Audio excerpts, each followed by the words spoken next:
Hey there, just as a reminder, I'm a narrator on Chilling, the awesome horror app that features over 1,000 horror stories, over a dozen narrators, some of whom you might know from YouTube, as well as full-length novels and exclusive series and Chilling originals. You can select and change the ambient sound in the background of the stories whenever you want without affecting the story you're listening to, and we release hours of new stories every week. Click the link in the description to download and start your free trial to see if you like it. Also, Chilling is always doing fantastic giveaways, and in October, they're giving away a PS5 bundle that includes the disc version console, 2 games, and some Chilling merch. Click the link in the description to learn how you can win. Best of luck.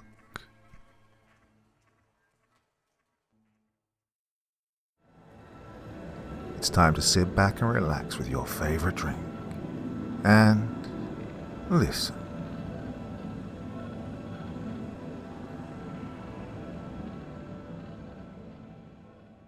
I'm an undercover FBI agent on the deep web by BeardedVeteran. My name's Special Agent Barry Allen. Not my real name, of course. It's actually my code name, given to me by my colleagues. You may recognize the name from the comic book character The Flash. I was given this name due to my quickness to obtain IP addresses, bypass firewalls, and hack into certain deep websites and shut them down. Well, this is my area of expertise. However, I've also been assigned to a joint task force before, which tracked and arrested drug runners, firearms dealers, and human trafficking rings. Believe it or not, the federal government is everywhere. Social media, Reddit, YouTube, you name it. We have our guys on it. We monitor everything. Well, that being said, the FBI only has jurisdiction to operate within the borders of the United States.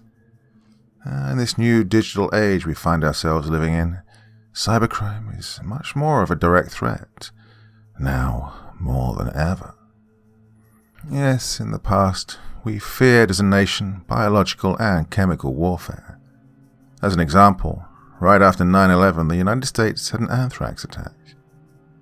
In the FBI, it was known as Amerithrax. Letters were mailed containing anthrax spores to several news media offices and to Democratic Senators Tom Daschle and Patrick Leahy, killing 5 people and infecting 17 others. Once the victim opened the letters, they'd immediately be exposed to the spores. Inhaling them is the most deadly form of the attacks, and it quickly destroys your immune and respiratory systems. Back then, there were no known cures, and it was difficult to treat, as the symptoms oftentimes confused doctors. The death rate once exposed was nearly 95%. No one was ever officially arrested or tried as the primary suspect for this horrific crime. If you ask me, though, the scariest part of this investigation is where it led us. To a lab on an army base. Essentially, the US Army was weaponizing anthrax using independent scientists specializing in microbiological warfare.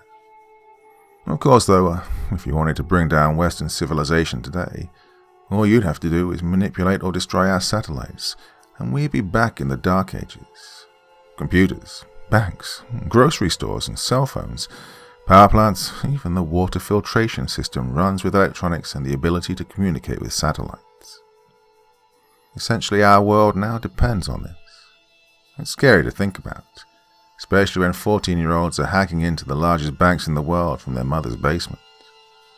Somehow they're able to bypass the best security systems we know of. Well, I personally believe they're using password skimmers. We joke in my department that in order to work for us, you simply only need to be smarter than a teenager. My background is in IT while in the military. While serving, I also obtained several certifications and degrees in my field.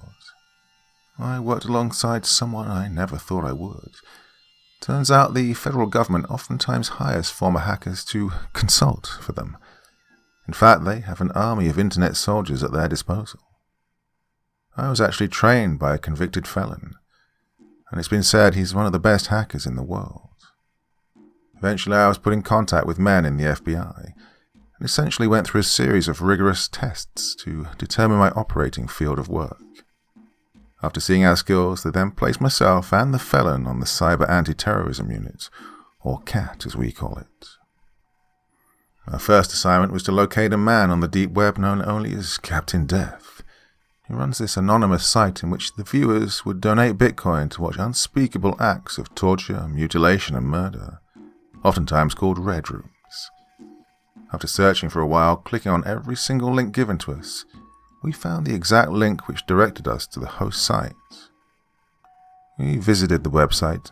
For a moment, the page was completely black, so we waited a few moments, and suddenly a bright red-colored text appeared across the top of the screen. Welcome to the House of Pain. Tonight's events will commence in 2 minutes. Enjoy. Looking over to my colleague, Jeff begins penetrating the site's security systems, attempting to find the IP address of the host location. Viewing the site still with my eyes locked onto the screen, and using my laptop separate from Jeff's, suddenly the monitor goes black, and then a video attempts to load, buffering now for several minutes. Any luck, Jeff? I ask. I'm searching for a weakness in the security firewall. Give me a minute, he responds. Frustrated, I say, we may not have a minute. Using access control, Jeff's able to find and manipulate the user's login information, bringing down the video before it begins. Believe it or not, one of the weakest points to a website can oftentimes be its login feature. Jeff had found a vulnerability in the source code software, and he exploited it. Still haven't found the guy, though, as that process is much more difficult. For now, we can rest a little bit easier, though, knowing his account is compromised. The best hack is when you can invade a security system and not ever be noticed. But this was not one of those instances. Who are you? Appears on Jeff's computer screen. He responds quickly. The Dark Knight, in bold green text as he looks over the offender's account, attempting to track down banking information, any recent transactions, even Bitcoin exchange. Searching over the vast amount of data pouring into the site, it seems they have gone through great lengths to keep themselves hidden from the public. The identity of the perp is still unknown. Patting Jeff on the shoulder, I thank him for saving my eyes from witnessing God only knows what. I suppose for now it's a small victory. Hey, let's take a break, Jeff, I urge. Shutting down our laptops, we exit the dark cold room we'd sat in with monitors, computers, servers, and many other electronic components all around us. One thing to remember, heat is the enemy of electronics, and for some strange reason, we enjoy freezing our asses off while hacking. Walking outside, Jeff lights up a cigarette and takes a drag. Putting on his sunglasses, he asks, "Want one?" No thanks, they really break my concentration. Don't seem to function too well with that in my system, I reply. Well, he scoffs and quietly whispers, "Amateur," while choking and coughing. I smile and look up. Yeah, well, at least I can still breathe, I say, laughing, with a smile forming on my face. We begin walking to a nearby restaurant. My phone lights up and rings loudly. It's my supervisor. Go for Barry, I speak confidently. My boss is breathing heavily into the phone and says sternly, "What's the news on Captain Death?" I begin to inform him on our progress and our struggles. "Keep me posted, Barry. Good work," he says. I'm not telling him Jeff did most of the work, and I do feel bad for taking credit for this one. Reaching the doors of the bar and grill, I notice a man sitting in the corner of the restaurant with his family. Jumping back quickly while peering around the corner, Jeff gives me a strange look as I inform him that the man is a fugitive from an earlier investigation. I call for backup and sit back in our unmarked unit, waiting for the cavalry to arrive as he is armed and extremely dangerous. 15 minutes pass as backup swarms the parking lot. We exit the vehicle and surround the building. Rushing in, 12 men strong, guns drawn, we make the arrest. Unfortunately, he did not resist. No civilians were harmed on the takedown. This man had been on the run for months, moving from state to state. I had previously set up a sting operation to illegally buy stolen guns from the man, which had been arranged through the deep web. However, this particular sting was an in-person arms deal. He appeared very spooked and got away from us before the transaction was made. After searching his panel van today, we found an entire armory of weapons. A few days pass. We now have a search warrant issued by the judge for his last known address, confiscating all his computers, hard drives and weapons. Then my partner and I found a hidden room below the living room floorboards with $1.4 million in it. It also had passports and other documents. He was ready to flee the country for sure. So why he was out in public was beyond me. Though oftentimes men like him feel like they are untouchable and above the law. And several weeks later, work has been slow. Not sure if that's good or bad. Until today, that is. When I began chatting on forums and meeting interesting characters in chat rooms, both on the clear net and the deep web. Today I meet a dark, shadowy figure online. He claims to have worked with a group of hackers who specialize in debt and credit card theft online. While playing the part, I ask in a private chat, "Hey, how much does this pay?" Moments pass with no answer. I sit and wait for a response. A message appears with a link and a phone number. "Contact him for a trial run. If you do well, he'll set you up with further work," he writes. Well, I'm thinking for a moment, finally an adversary worth hunting. Typing quickly, I say, "Who is he? Do you know him personally?" He responds rapidly and the text box closes after he writes, "Rule number 1, no names." Fortunately, I was able to copy the link and phone number before my computer screen went completely blank. Reaching for the burner phone I'd recently acquired, I began dialing the number provided. It rings several times. No answer. So I check out the link I copied. Right before I click on it, my phone lights up and rings beside me, forcing me to jump out of my seat. Startled, I look at the cell phone. Mildly confused as it reads, "Unknown number." Quickly I answer the phone. A man on the other end speaks. "How did you find this number?" he asks. I inform him I was searching online for a while. "I'm new and I'm looking for work." "Yeah, I was told you're the man to call if I wanted some action. Look, I need the money," I implore. "Competition is next week. Meet at this address. Winner gets a spot on my team. If you think you're up to the test, be on time," he demands. I thank him and abruptly hang up. Jeff comes over to my place. He has some info on low-level guys in the fraudulent stolen debit card scheme. Using an unmarked and totally not suspicious surveillance van, we follow a few men on their day-to-day operations. For the most part, this portion of our job is the worst. Very daunting and boring. Sitting and waiting isn't exactly as glamorous as the movies depict it to be. From what we can tell so far, these men are using credit card skimmers. Victims of credit card skimming are completely blindsided by the theft. They notice fraudulent charges on their accounts or money withdrawn from their accounts, but their credit and debit cards never left their possession. How did the theft happen? Well, you may be wondering, what exactly is this? Credit card skimming is a type of credit card theft where crooks use a small device to steal credit card information in an otherwise legitimate credit or debit card transaction. When a card is swiped through a skimmer, the device captures and stores all the details stored in the card's magnetic stripe. The stripe contains the credit card number and expiration date and the credit card holder's full name. Thieves use the stolen data to make fraudulent charges either online or with a counterfeit credit card. These men have been using these small devices all over the local area and surrounding states as well, targeting the nicer areas of town, attaching the devices to the ATMs, sitting a short distance away in their cars watching each victim approaching, laughing all the way to the bank, so to speak.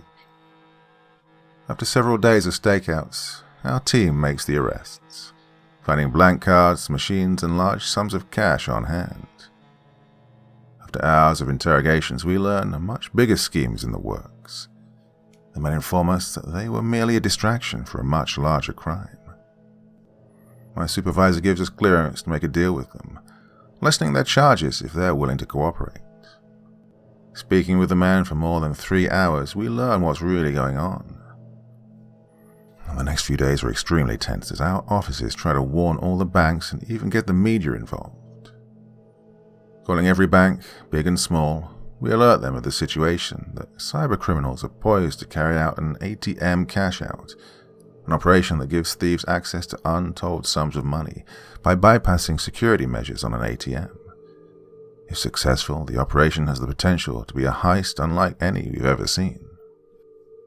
Now, the FBI has obtained unspecified reporting indicating cybercriminals are planning to conduct a global automated teller machine cash-out scheme in the coming days, likely associated with an unknown card issuer breach and commonly referred to as an unlimited operation. These unlimited operations compromise financial institutions or payment processors by installing malware that allows hackers to exploit network access, allowing access at admin level.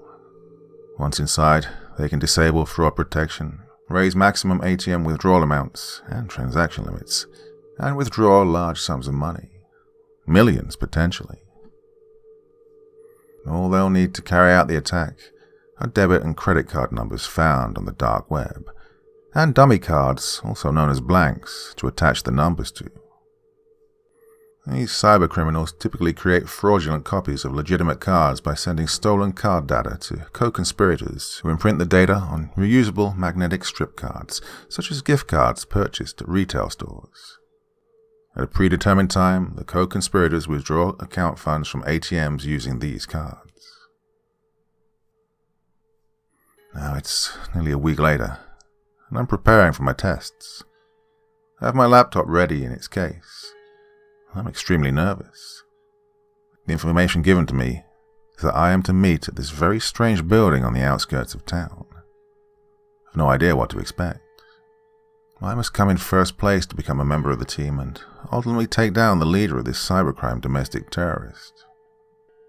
If things go according to plan, he could potentially put the entire country on its knees, and our banking systems would completely collapse.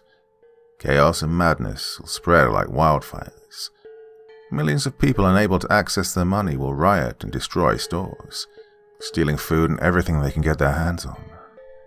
The police will be overrun and unable to do anything about it. The military would almost certainly be called in an attempt to regain order, and mass hysteria ensues, to extremes we've never seen before. So, I must stop him, before it's too late. The day has come. I just received the call I've long been avoiding. It's time. The competition for top-tier hackers are meeting at this building, which I'd believed to have been abandoned. We're in the surveillance van, heading towards our destination. Equipment's all packed up. I'm wearing a wire on my chest. Hopefully they don't pat me down upon entry. Jeff is driving recklessly, as he has a bad habit of being late. We're testing the audio in the back of the van. Well, generally this is done days before an operation. However, we're rather short on time. Not pointing my fingers at anyone in particular. Leaving the city limits, we now enter a heavily wooded area. There's only one way in. The road's turning into rubble, and small rocks are shooting from our tires. Lights have faded behind us as we venture further into the forest. Jeff's now using high beams. We noticed it's grown quiet. Other than hearing the tires on the gravel of the road, there seems to be less and less wildlife in the area. I get this feeling like we're being watched. Checking my cell phone, I see we've lost all signal. This is a trap, I thought. Our other equipment seems to work just fine. I can begin to see dim lights in the distance. We must be nearing the competition now. Hey, you ready for this? Jeff asks while blowing smoke out of the window. I start to swat the backdraft of smoke billowing back into me. Yeah, I'm ready. Hey, you should really consider cutting back on those smokes, I utter. Just then a pack of Marlboros is hurled back in my direction. Hey, we're here, Barry. Make sure you have everything, Jeff commands. Yeah, I'm all set, I reply. Jeff stops the van on the gravel. Exiting the vehicle, I grab my backpack while adjusting my clothes. I've found some regular glasses with regular lenses in them, so I'll look the part. Walking towards the building, I speak quietly into my chest microphone. Testing. Test chest mic. How do you read me? I ask. Jeff's growly voice comes into my earpiece. Loud and clear. Good luck, he responds. One thing I notice right away as my feet kick up against the rocks on the ground is that there's only one other vehicle other than ours. A large bus. Slightly confused, I look in every direction while also investigating this bus. Seems as though it's empty. Well, later I'd learn everyone else met up at a different location and they all took the bus to get here. Reaching the suspicious-looking building, I reach for the door handle. As the door opens with little force, loud music hits me as well as bright flashing lights. What the hell? Walking around, I find what I was looking for in a back room. Y'all late. Take a seat, a well-dressed man says. Seeing that there's one empty seat left, I grab my laptop from the bag. Putting it up and joining their local area network, the connection's established. Strange software automatically downloads on my laptop. The man who greeted me walks over to examine my screen. We will wait until this participant's ready, he tells everyone else. Minutes pass and the program has finished installing. What's on my screen is a DoD login showing the username and password empty fields. Okay, everyone. Your first task will be to crack the code and gain entry into this system. You have 10 minutes to access the servers and find the login information. The first 10 people who accomplish this task will advance to the next round. Good luck. Your time starts now, he explained. A voice comes over my earpiece once more. Okay, Barry. I'm linked up with your laptop. I can see everything you see. I'll now control everything remotely. How do you read? Jeff says quietly. I hear you. I'll let you take over from here, I reply. My colleague begins typing away like mad. It's been said he can type up to 153 words a minute. Looking at my screen, the computer is changing rapidly, each window appearing with different streams of code. Almost like you'd see in the movie The Matrix, which I suppose is a foreign language to most people. It can seem overwhelming at times, and normally I'd be doing this. But Jeff is far better and faster than I, so it's not worth the risk. This task is far too important. There's too much at stake here. As he continues going in through the firewall, more boxes open and close all over the screen. Well, I appear as if I'm typing away, as there's a man walking around watching each potential hacker perform their duties. Not sure if it's the leader of this anonymous group. He's in a dark suit, and all I can see is the flashes of light from each monitor. Or maybe it's just my paranoia, but I feel like he keeps shooting me these awfully suspicious looks. Come on, I have to stay focused. Come on, Barry, you need this. Concentrate. Keep your head in the game. I can't lose myself in the moment. Oh, wait a minute. I just now remembered. I'm not even in control of my machine. Oh, Jeff, I sure as hell hope you know what you're doing. Oh, Barry, you do know I just heard everything you just said, right? Now shut the hell up and let me work. We only have 4 minutes left, Jeff urges. Well then, hurry up, you lung cancer having prick. I'm dying in here. It must be 90 degrees, I whisper. Just then, access granted appears on my screen. The login information has been hacked. Instantly I jump up as if I just won bingo. Yep, I'm in, I yell loudly to the man. He nods and another man comes over to confirm the legitimacy of my claim.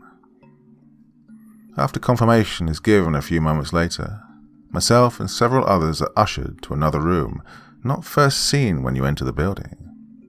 First, we're taken down a flight of unkempt stairs, creaking and groaning with every step. Feeling as if it could go out at any moment, our group reaches the bottom of the stairs and are now on a platform.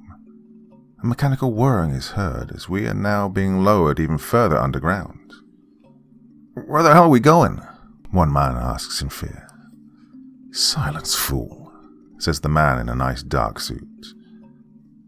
Finally, the platform stops, and I'd approximate we're at least 80 feet underground now. A long dark hallway is before us, lit dimly by low-hanging lights, which never seem to end as far as we can see. Walking for several minutes, I no longer hear my associate in my earpiece, so I remove it quickly before anyone notices. There's a musty smell that's disturbed me since we first came down here. It grows stronger the closer we get to the direction we're headed. I'm the last one in line, ahead only of what I assume is a hired goon. Stopping for a moment, I'm pushed forward on my upper back near my shoulders. God, I swear if I wasn't trying to save the world right now, I'd just take out my service pistol and blow this cocksucker away. I'm sure no one would miss him. We reach a large old wooden door with absolutely no handle or markings of any kind. The leader pushes up against the wall near the door, and it opens slowly. Everyone pours in single file. There's a large wooden table with chairs almost like a conference room. "Take your seats, please," the leader addresses. "You're all probably wondering what the hell we're doing down here. Well, you're here for a job. And also, I didn't want any interference of any kind. Just in case the government is watching us. Well, there's no way they could possibly hear what's being said this far underground," he explains. "Congratulations to each of you that has moved on to the next round. You 10 have been chosen to advance to the next stage in the competition. This following task will include various stages of difficulty. You'll be chosen at random by a computer, so it's completely fair. Each of you are to hack into some of the world's largest banks and bring down their servers. Please come back to this location. Your names have been taken down and we shall contact you if anything changes. I expect to see all of you back with us, same time next week, 6 days from now. Well, that's all for now. Thank you." And the leader finishes and leaves the room first. Each man is muttering and chatting loudly. I can hear only bits and pieces as everyone is talking so loudly. Minutes pass and we're escorted out of the building, and everyone begins walking towards the bus. And I veer towards my van, and am stopped by the same man who pushed me earlier. "Just where the hell do you think you're going?" he asks. "Oh, I didn't get the meetup spot. I had to drive here," I respond, while swatting away his hand from my shoulder. The man reaches into his pocket, pulling out a card. "Be at this location and be on time, or we'll find someone else," the man urges. I snatch the card and stuff it into my wallet. Reaching the van, I hop in and drive away. "What the hell happened in there?" Jeff demands. I begin informing him of everything that took place and explain the situation. He nods and tells me good work. Wait a minute. This doesn't look right. Jeff looks at me puzzled. Something is off. I don't remember any of this. Now there's a fork in the road. Is this the way we came? I thought I remembered it only being a one-way in and one-way out. "Hey, you went off the gravel road. Move over, let me drive," Jeff says. "Hey, sorry man, I'm a hacker, not a tracker. Let's just get the hell out of here. I'm more lost than Atlantis." About an hour passes and Jeff somehow gets us out of the woods and back to the main road. We head back towards my house, but suddenly he makes a detour. Screw this, man. After all that, I need a damn drink. You down? Jeff asks. Well, in the words of my father, if you have time to think, you have time to drink, I utter proudly. Then again, Dad was a major alcoholic, so perhaps that's bad advice. Well, all right then, Jeff says as he floors the gas pedal. Roughly 20 minutes later, we arrive at his favorite bar where he immediately opens up a tab. I'm worried as I've heard he drinks like a fish. Not to mention we're both armed in a bar. Yeah, that's illegal, but screw you, I'm an FBI agent. Remember, folks, laws are made to be broken, otherwise I'd be out of a job. Oh, crap. I think I've lost my colleague. I begin walking around the establishment, and I'm stunned to see this gorgeous blonde woman cross my path. We strike up a conversation, and I soon forget about Jeff. He's a grown man, I'm sure he'll be fine. She asks what I do for work, and of course I lie. You never know when you need to run a background check on someone. Besides, telling the whole world you're an undercover FBI agent isn't exactly the best idea. Or so the Bureau instructed us. We continued chatting for a while and eventually part ways, as it had begun to get late into the night. We exchange numbers and she leaves gracefully. I walk outside to see the van still parked in the same spot. A bit puzzled, I go over to inspect the van, thinking maybe he just passed out in the front seat. I arrive at the driver's side door and open it to find all our equipment gone, and Jeff is nowhere to be found. Freaking out, I run back into the bar, searching all over, even behind the bar next to the register. The bathrooms are empty, and it's closing time. I have no idea where he went. Did he leave with someone?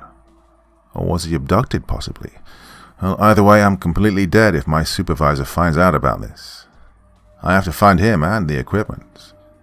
And who the hell was that girl? Could she have something to do with this? I need answers.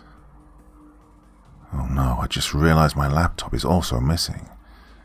God, if that information gets in the wrong hands, it could have catastrophic consequences. Part 3. Unsure of what to do and scared to death, I do the only thing that makes sense to me. Fight or flight kicks in, and since I'm the only one here, I chose flight. It's 2:30 in the morning. I've run a mile in every direction.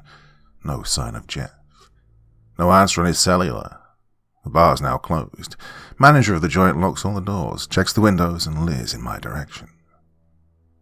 Standing there, winded and frustrated, so many bad ideas rush to my brain, and fear kicks in.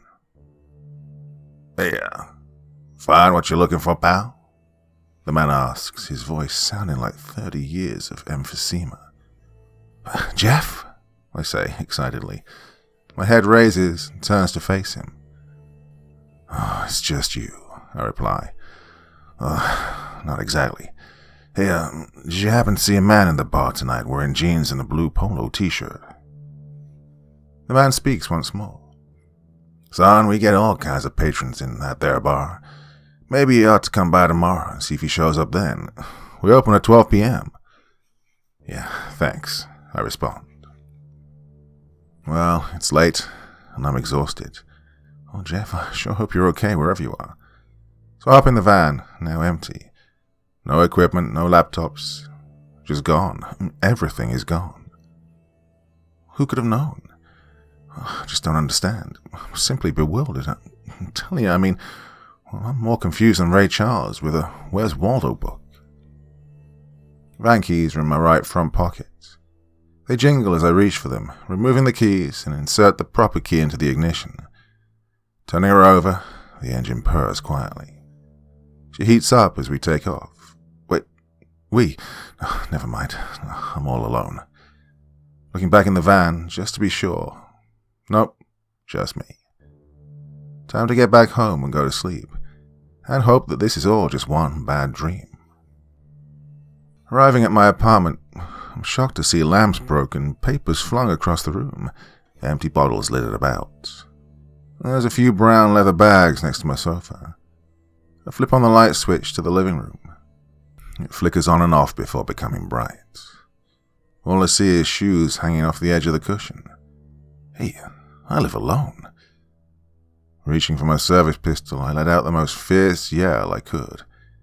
Hey, let me see your hands. FBI, put 'em up. No movement detected. Slowly inching towards the sofa, once more repeating the same command. I'm not gonna say this again. Get your damn hands up in the air now. The man groans and falls to the floor, awakening as he hits his head on a nearby coffee table. A familiar voice is heard, groaning even more as he speaks. Hey man, would you keep it down? I'm trying to sleep, he utters, barely able to even coherently put two words together. Just then an empty beer bottle is thrown in my direction as I finally realize Jeff, I say, shocked. How'd you get in my apartment? Where's all the gear? What happened to you? How'd you get here? I speak quickly as I'm clearly frantic and upset. Jeff bats his eyes, trying to adjust to the light, grunting as he picks himself off the floor. Sitting upright, he exclaims, Calm down, you drunken Irish goon. Well, listen, I had a few drinks. Saw that you were busy and didn't want to interrupt. We were supposed to drink just a little and leave, but no, you just had to hook up with a woman. You just couldn't control yourself. I had to be the responsible one for once. Grabbed all the gear from the van. I didn't think it'd be safe, unattended like that. Called a taxi, and here we are. I remembered where you had your spare key, above the doorway. Well, not for nothing, but that ain't really a great spot to keep it, he explains with a slurred speech. Jeff then leans forward to unveil all the electronics, including my laptop that was sitting in the leather bags next to him. Oh, God, you had me terrified. Meet the gear, the empty van, the woman, I just had no clue. God, I looked everywhere for you. Jeff cuts me off. Obviously the hell you didn't. I mean, I'm right here, he yells while reaching for an unfinished beer. Shaking my head, I walk towards my bedroom after locking the front door. Yeah, we'll talk about this tomorrow, I say, turning off the lights and leaving the living room. Hey, I'm still drinking. Jeff's voice echoes throughout the hallways. Good night, I respond while closing my bedroom door. The long night has drained me, like you wouldn't believe. The relief I'm now feeling, knowing the gear has not gone into the wrong hands. Well, I'm beginning to drift asleep just thinking about my bed, falling onto my mattress. And I'm out as soon as my face hits the pillow. It's the next day, and my apartment is wrecked from my new guest. There he lays, covered in his own filth. The stench of alcohol fills my apartment. My judgment is clouded after the previous night. I mean, who was that woman? I have her number. I'll contact a colleague to retrieve more information on this new friend. Must focus, no more distractions. It's still days away that the 10 hackers who advanced meet once more. We're given a task to break into the servers of various banks. Well, believe it or not, despite having world-renowned hacker consultants such as Kevin Mitnick, who I have immense respect for, many of these financial institutions today still use primitive-style internet security systems. For instance, the local credit union in our area has been hit hard from user faults such as accessing bank databases from public workstations. Basically, by having public workstations or access points, you're not connected to a secure network. If a workstation that anyone can use or reboot is connected to a secure resource, you can't guarantee it's secure. Keyloggers, compromised network encryption clients, and other tricks of the malicious security hackers' trade can all allow someone unauthorized access to sensitive data, regardless of all the secured networks, encrypted communications, and other networking protections you employ. One of the most common attacks is using single-level verification for access to sensitive data. Password authentication is more easily cracked than cryptographic key-based authentication.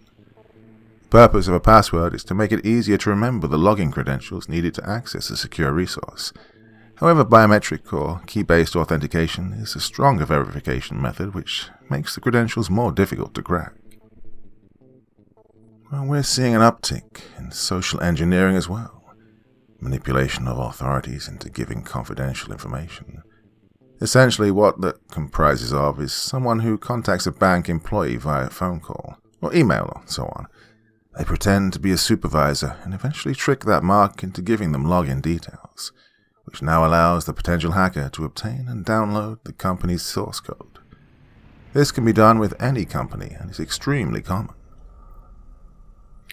Hey, I apologize if I'm getting too technical here, but it's very important for everyone to understand their vulnerabilities when it comes to internet security, online banking, and other such things.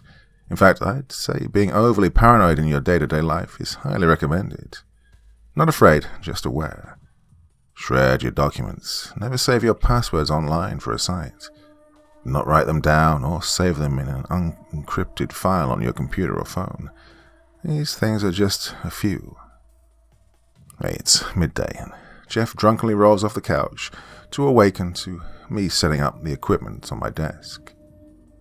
I turn around to face him, tossing him some nitrile gloves, paper towels, and multi-purpose cleaning spray. Hey, take care of this mess. Pick up all those bottles off the floor and we'll get started. There's much work to be done today, I urge. Jeff clears his throat. You got any coffee, Barry? I need to get my drink on, he exclaims. Middle cupboard, above the sink, top shelf. Help yourself, I respond while connecting my laptop to a secure network. I need to practice gaining access to some of our local banks. Our next task will be hacking into a financial institution chosen at random. Yeah, I need to prepare myself for anything. Jeff, I want to create a banking application for smartphones that could be used to gain accounting numbers, routing numbers, and login details. Could you make one with only 5 days left? I inquire. He looks up at me while picking up bottles from the floor. Negative, Ghost Rider. I need more time, Jeff says with a grin. I knew you were a rookie when I first met you, Jeff, I respond with a smirk. Usually, a bank will supply an official app from which you can log in and check your account. While convenient, this has become a key attack vector for malware authors. This is a potential strategy implemented for tricking users with fake banking apps. However, the simpler means of attack is by spoofing an existing banking app. A malware author creates a perfect replica of a bank's app and uploads it to third-party websites. Once you've downloaded the app, you enter your username and password into it, which is then sent to the hacker, essentially using a keylogger. Now, we've been driving around a bit today and decided upon this mid-sized bank. We connect with the branch manager and explain to him that we aim to test their cybersecurity protocols. This is a standard operation within the FBI. Our first priority is to find the vulnerabilities in their systems so that cyber criminals don't find them first. Jeff calls our supervisor to get the go-ahead. The manager escorts us to a back office. It appears to be a conference room. We set up our gear and thank the man. We'll get started soon. I'll let you know our findings, I say while giving the manager a nod and shaking his hand. He appears puzzled but doesn't question us. Unfortunately, that's the problem today. No one seems to question authority anymore, or even know their God-given rights. Well, I digress here. Jeff is first to be connected to the network. Quickly he begins attacking their first firewall, protecting the login feature. He informs me it's an old system with 128-bit encryption. Given the year, they should be upgraded to at least an AES 256-bit encryption or higher. Jeff has acquired access to their servers now. Dumped in a Hydra, which is a multi-headed password cracker used to sniff out digital footprints across an encrypted network, which in turn allows Jeff to go in and modify the code. The bank's intrusion detection system, IDS, logs every packet sent. It's paramount not to leave a trace we were even here on their network. Hey, I'm done, Jeff says with a yawning motion, raising a hand to cover his mouth. Shocked, I run over to him, leaning over the top of his laptop. Get out of here, you didn't just... Hey, I only began to load up my system. I mean, how? I say with a defeated tone. Jeff smiles and looks up to me as he kicks his feet up on the table. Listen here, son. While you were playing Battleship, I was hacking into NASA. So maybe show a little professional courtesy to your associate and give me the respect I damn well deserve. Or I'll find someone else. I cut him off. Listen here, damn it. Remember one thing. I'm in charge of this operation. You're a convicted felon. One phone call and your ass is back in federal prison, I say loudly. Jeff laughs. Calm down, Barry. I'm only breaking your balls. Did you just get out of the academy or something? The manager walks by the room and sticks his head in. Yo, everything okay in here, guys? The man inquires. Jeff responds. Yeah, we're all finished up in here, boss. Looks like you guys are in the Stone Age as far as computer security is concerned. And here's what I recommend. Get a hold of your IT guys and let them know you'll need to upgrade to an AES 256-bit encryption or higher. Otherwise, your branches are sitting duck, waiting to be hacked into. Well, that'll be 50 grand. Cough it up, old man. What? The manager says in shock. I'm just messing with you. Now, open the vault, Jeff says, laughing while slapping the guy on his back as he exits the room. Shaking my head in disbelief, I make eye contact with him once more. Yeah, thank you, sir, for your time and allowing us access to your machines. You're all set. Have a great day. We then walk out of the bank and toss our gear into the back of the van. Jeff, what in the hell was that? I ask. Oh, lighten up, will you? I'm just having some fun, Jeff says while lighting up a cigarette. Damn, how many cartons of those do you have, Jeff? I inquire. Oh, hell, enough not to live to be 90 like that old bastard in there, Jeff says while pointing to a man in a coffee shop. How old are you anyway? I ask while closing the rear van doors. Shut up, Barry. Get in the van. I'm hungry. Maybe later we can go to a bar and... Jeff tries to continue. Oh, no, not that again. What? Jeff responds. Listen, Jeff, I got something I need you to do for me. Remember that woman from the bar? Yeah. Jeff nods. Yeah, well, a buddy of mine in the bureau ran her phone number and found out some interesting details pertaining to previous work histories. I explain. Okay, so, why are you telling me? I don't give a damn where she worked, Jeff scoffs. I reach in my backpack, pulling out a folder. Here's her file. Study it, and then follow her. I want to know her habits, who she hangs out with. If she has large dogs. Everything, understood? I say with a serious look on my face. So you want me to just stalk this woman and report back to you? What is this? I don't understand. I mean, who is she? Jeff asks, clearly confused. Well, that's what I want to know. Something isn't right about this woman. I'm going to drop you off at your place. You have her info. We then jump in the van and I begin heading to Jeff's house. He's looking over the file. It's the same expression I had when I first saw it. Flipping through the pages, I can tell Jeff is just as perplexed about this woman as I am. Hey, this file, most of it's redacted. The other half's blacked out. I see her automotive information and address on here, but... Jeff stops as he looks at me. Yeah, that's why I need you to follow her. Right, we're here. Call me in a few days, Jeff.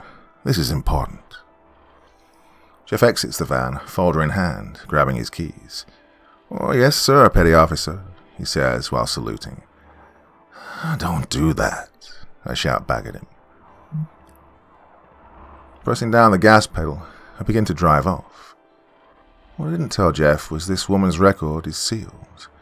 That although I have a top-secret security clearance, even I can't access everything on her file.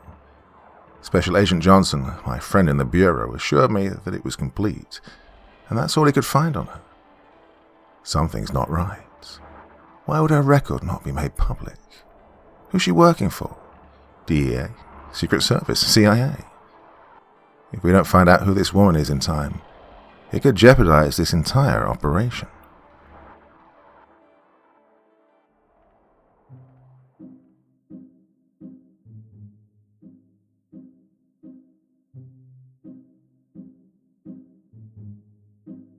Well, the mystery grows and grows, doesn't it? Another fantastic episode in this wonderful series. Lots of intriguing things going on there. Who is this mystery woman? Where is this story going next? Well, things are really hotting up.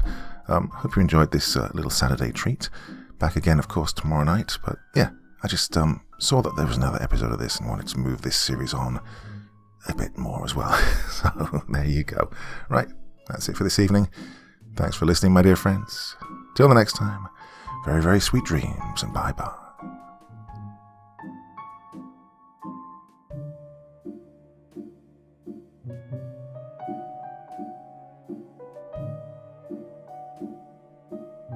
Hey there. Thank you so much for taking the time to drop by and listen to this story today. It really means a lot to me. I put a lot of time and effort into making these videos, so it's nice to know that there's someone out there listening. Do me a little favor, would you? Click that like button, leave a comment, and if you really feel like it, why not subscribe too?